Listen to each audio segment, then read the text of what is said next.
नमस्कारियंस। अपना chapter number 13 चल रहा था magnetic effect of electric current, जिसमें अपन लोग स्ट्रेट वायर, लूप वायर और सोलेनॉइड इन तीनों की स्टडी कर चुके हैं। उनके मैग्नेटिक फील्ड पैटर्न्स कैसे होंगे इनके बारे में पढ़ चुके हैं। आज अपना नया टॉपिक है force on A current carrying conductor when placed in magnetic field. क्या किया इन्होंने, क्या फील हुआ था कि अपने को ये टॉपिक अपने सिलेबस में आया है। यह आपका कोई मैग्नेटिक फील्ड है, तो मैग्नेटिक फील्ड की डायरेक्शन कहां से कहां होगी, नॉर्थ से साउथ। तो ये मैंने एक मैग्नेटिक फील्ड पैटर्न ड्रॉ कर दिया जिसके कोई पोल्स हैं नॉर्थ और साउथ, और यहाँ पे मैग्नेटिक फील्ड लाइंस ड्रॉ कर दी हैं। इसमें लाके एक स्ट्रेट वायर को लाके रख दिया, यानी ये आपका स्ट्रेट करंट कैरिंग वायर है, इसको लाके रख दिया। जैसे इसको लाके रखा और इसमें करंट फ्लो हो रही है तो ये मोशन करने लग गया। हो सकता है ये लेफ्ट राइट मूव करने लग गया या आउटसाइड इनसाइड ये मूव करने लग गया। इसमें मोशन आ गया, यानी इस पे कोई फोर्स लग रहा है।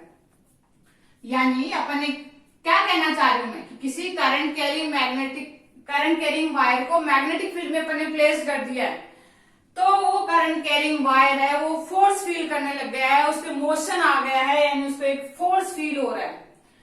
तो अपन ने कह दिया कि किसी भी करंट कैरिंग वायर को अगर मैग्नेटिक फील्ड में रखेंगे तो उसको फोर्स फील होगा। वो फोर्स अपन ने चेक किया, अपन ने एक बार मैग्नेटिक फील्ड को बढ़ाया, यानी ये मैग्नेट बढ़ा लिया, अपन ने मैग्नेटिक फील्ड की स्ट्रेंथ बढ़ा दी। जैसे अपन ने मैग्नेटिक फील्ड की स्ट्रेंथ बढ़ाई, ये फोर्स बढ़ा, यानी जैसे जैसे अपन मैग्नेटिक फील्ड बढ़ा रहे हैं इसके मोशंस बढ़ रहे हैं इस करंट कैरिंग कंडक्टर के। तो अपन ये कहते हैं कि मैग्नेटिक फील्ड के डायरेक्टली प्रोपोर्शनल है वो फोर्स। फिर अपन ने इसमें से जो फ्लो होने वाला करंट था उसको चेंज किया। और स्टूडेंट्स, प्रीवियस क्लासेस में अपन पढ़ चुके हैं कि जब अपन करंट को चेंज करते हैं तो मैग्नेटिक फील्ड की स्ट्रेंथ डेफिनेटली चेंज होती है। अगर आपको मैग्नेटिक फील्ड की स्ट्रेंथ बढ़ानी है तो आप करंट बढ़ा दो। तो ऐसे ही मैंने फोर्स बढ़ाया, यानी फोर्स क्या है, करंट बढ़ाया तो फोर्स बढ़ गया आपका। यानी करंट जब इंक्रीज कर रहे हो तो फोर्स भी इंक्रीज हो रहा था, इसका मतलब ये भी डायरेक्टली प्रोपोर्शनल है। फिर इन्होंने क्या करके देखा, इस वायर की लेंथ चेंज करके देखी, एक बार कम की एक बार ज्यादा की। तो जैसे ही इसकी लेंथ इंक्रीज की, इस करंट कैरिंग कंडक्टर की इन्होंने लेंथ इंक्रीज की, तो क्या फील हुआ कि फोर्स तब भी चेंज हो रहा था।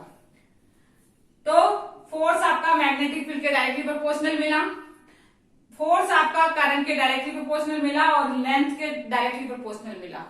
तो इन तीनों ही इक्वेशन से अपन एक इक्वेशन कंबाइंड इक्वेशन लिख दी कि F equals to I B L, जहां पे I आपका करंट है, B आपका मैग्नेटिक फील्ड है और L आपकी लेंथ है। अब स्टूडेंट्स, फोर्स तो क्या है, वेक्टर क्वांटिटी, और वेक्टर क्वांटिटी को किस चीज की जरूरत पड़ती है, मैग्नीट्यूड के साथ साथ डायरेक्शन। तो ये तो सिर्फ मैग्नीट्यूड है, आपका IBL तो मैग्नीट्यूड है। तो उसकी डायरेक्शन कैलकुलेट करने के लिए, उस फोर्स की डायरेक्शन कैलकुलेट करने के लिए फ्लेमिंग्स पिक्चर में आए। फ्लेमिंग्स अंकल पिक्चर में आए तो उन्होंने अपना एक रूल दिया था जिसको बोलते हैं फ्लेमिंग लेफ्ट हैंड रूल। तो आप भी अपना लेफ्ट हैंड उठाएंगे और लेफ्ट हैंड को ऐसे अरेंज करेंगे। ये तीनों फिंगर्स मैंने देखो नीचे कर दिए और ऐसे अरेंज किया है, यानी आपका थंब, फोर फिंगर और मिडल फिंगर तीनों म्यूचुअली परपेंडिकुलर होनी चाहिए।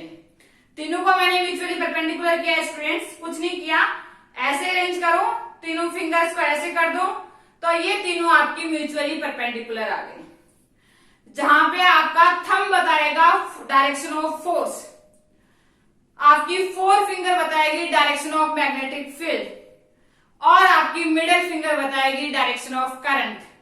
FBI, जैसे अपनी SBI ब्रांच है आप याद रख लेंगे FBI, S की जगह F याद रख लेंगे, या आप ऐसे याद रख लेंगे father mother child, father mother child, F for force, F for father, mother, M for mother, M for magnetic field, C for child और C फॉर करंट। तो father mother child, force magnetic field और current.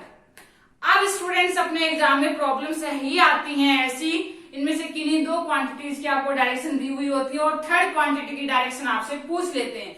तो आप अपना left hand उठाएंगे यानी Fleming की कहानी को देखेंगे और डायरेक्शन कैलकुलेट करेंगे।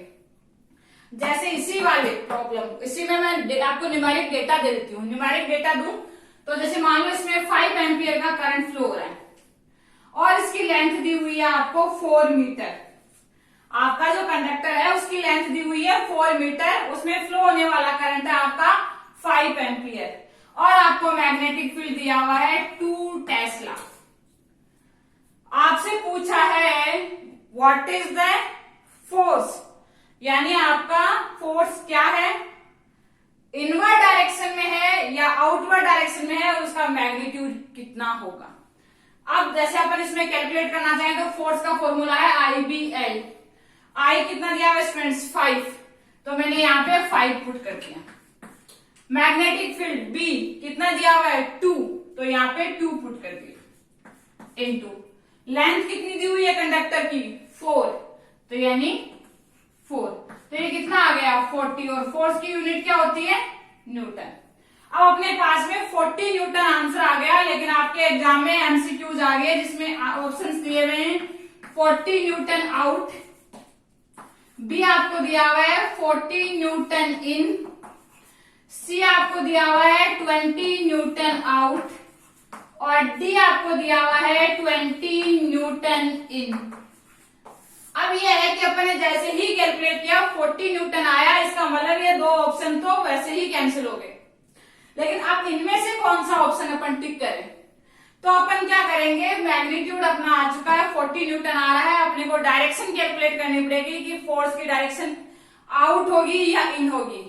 क्या करेंगे, Fleming left hand rule use करेंगे, अपना लेफ्ट हैंड उठाएंगे और लेफ्ट हैंड को किधर रखेंगे, पहले अरेंज करेंगे जिधर आपको मैग्नेटिक फील्ड दिया हुआ है। तो मैग्नेटिक फील्ड कौन रिप्रेजेंट करता है 4 फिंगर, तो 4 फिंगर की डायरेक्शन किधर होगी आपकी डायरेक्शन ऑफ मैग्नेटिक फील्ड। तो यहाँ पे नॉर्थ से साउथ आपका मैग्नेटिक फील्ड जा रहा है, इन फिंगर्स को यानी आपकी 4 फिंगर को मैंने अरेंज कर दिया है डायरेक्शन ऑफ मैग्नेटिक फील्ड। ये स्टूडेंट्स क्या बताती है आपकी middle finger direction of current, लेकिन करंट की डायरेक्शन तो इधर नहीं है, डायरेक्शन है ऊपर, तो अपवर्ड डायरेक्शन है, तो मैंने करंट की डायरेक्शन में मिडिल फिंगर को अरेंज कर दिया। मेरा थंब किधर है, इनसाइड या आउटसाइड, इनसाइड, तो आंसर क्या हो गया 40 न्यूटन इन। फॉर एग्जाम्पल इसी में दिया हुआ होता, इसी में आपको दिया हुआ होता कि आपका मैग्नेटिक फील्ड ऐसे दिया हुआ, इधर नॉर्थ है इधर साउथ है, यही मैग्नेटिक फील्ड दिया हुआ है, सेम पैरामीटर है, लेकिन इस बार डायरेक्शन ऑफ करंट दे दी है डाउनवर्ड। डायरेक्शन ऑफ करंट आपको डाउनवर्ड दी हुई है, आप अपना लेफ्ट हैंड उठाएंगे, देखेंगे कि इन आ रहा है या आउट आ रहा है, इनमें से कौन सा ऑप्शन आ रहा है, सेम डेटा दिया हुआ है, आंसर तो 40 न्यूटन आना है, और इन आउट में से क्या होगा वो चेक करेंगे। फिंगर्स अपनी 4 फिंगर को किधर अरेंज करना है, जिधर आपकी डायरेक्शन ऑफ मैग्नेटिक फील्ड दी हुई है, तो डायरेक्शन ऑफ मैग्नेटिक फील्ड यही है, सबसे पहले अरेंज करेंगे म्यूचुअली परपेंडिकुलर, फिर डायरेक्शन ऑफ मैग्नेटिक फील्ड में क्या करेंगे 4 फिंगर को रखेंगे, फिर मिडिल फिंगर को किधर अरेंज करना है, जिधर डायरेक्शन ऑफ करंट है, तो डायरेक्शन ऑफ करंट किधर है डाउनवर्ड, तो मैंने मिडिल फिंगर को उधर रख दिया जिधर डायरेक्शन ऑफ करंट है। थंब किधर है स्टूडेंट्स, आपकी side, outside the board, out, तो यानी आपका 40 न्यूटन आउट होगा, कौन से वाले प्रॉब्लम के लिए, उस वाली प्रॉब्लम के लिए। ओके स्टूडेंट्स, अब फ्लेमिंग का लेफ्ट हैंड रूल अपने सिलेबस में है, इसलिए अपने को पढ़ना भी पड़ता है और उसके बारे में नॉलेज भी होना चाहिए, और अपन उससे डायरेक्शन भी कैलकुलेट करते हैं।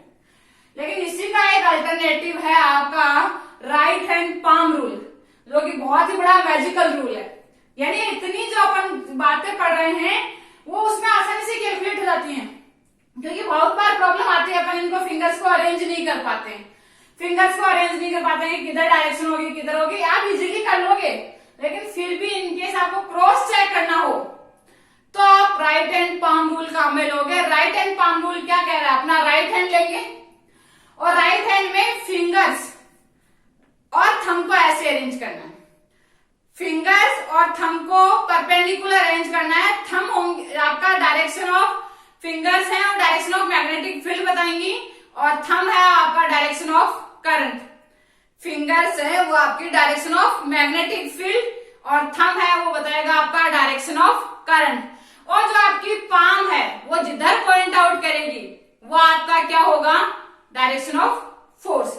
जैसे इन्हीं दोनों न्यूमेरिकल्स में क्रॉस चेक करते हैं क्या फ्लेमिंग लेफ्ट हैंड रूल से जो अपन ने डायरेक्शन कैलकुलेट की थी वही राइट हैंड पाम रूल से आ रही है क्या। तो पहले इस प्रॉब्लम में चेक करें, अपना राइट हैंड कहां में लेंगे, जिधर मैग्नेटिक फील्ड दिया हुआ है उधर फिंगर्स को अरेंज कर दो। कर दिया। डायरेक्शन ऑफ करंट किधर है, अपवर्ड, थंब किधर करना है, डायरेक्शन ऑफ करंट। पाम किधर है स्टूडेंट्स, अंदर की साइड यही है अपना पाम, तो पाम किधर है अपनी, इनसाइड, इनसाइड है। तो पहले वाले का आंसर यही तो आया था 40 न्यूटन इनसाइड।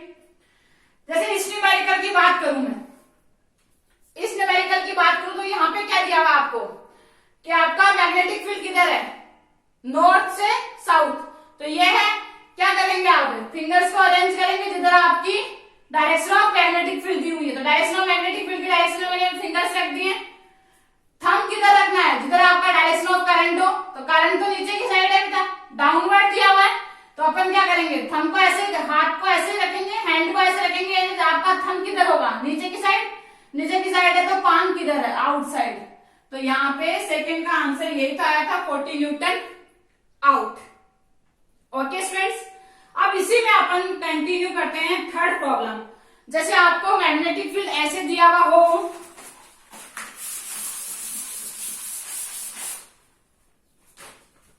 कि आपका क्रॉस मैग्नेटिक फील्ड दिया हुआ। क्रॉस का मतलब क्या है स्टूडेंट्स, इनसाइड मैग्नेटिक फील्ड। भूलना नहीं है, ऐसा नहीं आगे की क्लास चलती जा रही है और पीछे का रिवीजन नहीं कर पा रहे हो आप लोग। इसका मतलब क्या है, आपका मैग्नेटिक फील्ड है इनसाइड और इसमें कोई अपन ने करंट कैरिंग कंडक्टर रख दिया है, उसमें करंट फ्लो हो रही है अपवर्ड डायरेक्शन, और आप लोगों से पूछा है डायरेक्शन ऑफ फोर्स कि यानी ये करंट कैरिंग कंडक्टर है, उसको मैग्नेटिक फील्ड में आपने प्लेस किया है तो उस पर डेफिनेटली एक फोर्स फील होगा। उस फोर्स की डायरेक्शन किधर होगी, inside, outside, left and right. Inside outside देखा अपन ने, देखते हैं इसमें क्या आ रहा है। आपका मैग्नेटिक फील्ड क्रॉस दिया हुआ है, यानी मैग्नेटिक फील्ड किधर है, इनसाइड। दोनों पाम रूल से भी देखेंगे और फ्लेमिंग्स लेफ्ट हैंड रूल से भी चेक करेंगे कि डायरेक्शन सेम आ रही है क्या। आपका मैग्नेटिक फील्ड किधर है, इनसाइड। राइट हैंड काम ले रहे हैं, पाम रूल अप्लाई कर रहे हो तो मैग्नेटिक फील्ड की डायरेक्शन में अपनी फिंगर्स 4 की 4 फिंगर्स मैग्नेटिक फील्ड की डायरेक्शन में, मैग्नेटिक फील्ड इनसाइड है, कर दिया। करंट किधर है आपका, अपवर्ड, तो थंब को किधर करेंगे, अपवर्ड। देखो मैग्नेटिक फील्ड तो अंदर ही है, फिंगर्स उधर ही पॉइंट आउट कर रही है। आपका डायरेक्शन ऑफ करंट कौन बता रहा है, थंब, तो मैंने अपवर्ड कर दिया। देखो पाम किधर आ रही है, मेरी साइड, और मेरी साइड ये क्या है आपका, लेफ्ट।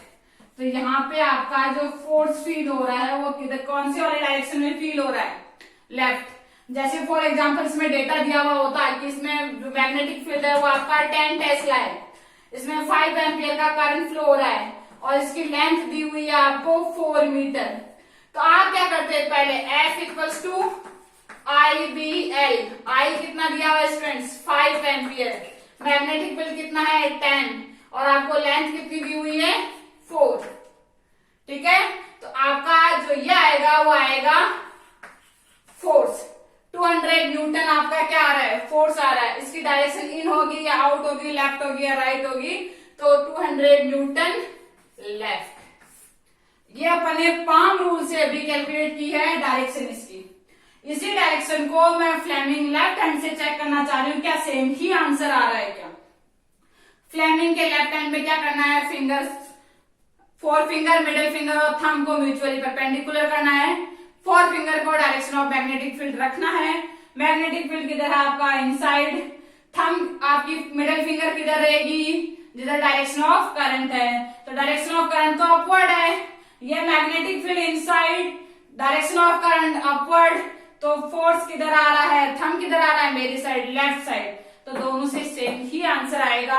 आपको जो इजी रूल लगता है उससे आप डायरेक्शन कैलकुलेट करें, लेकिन फ्लेमिंग लेफ्ट हैंड रूल का स्टेटमेंट जरूर याद रखें, क्योंकि आपके एनसीईआरटी में लिखा हुआ है और बोर्ड बहुत बार पूछता है और ऐसी ही प्रॉब्लम्स आती हैं, यानी ऐसे ही न्यूमेरिकल्स आते हैं।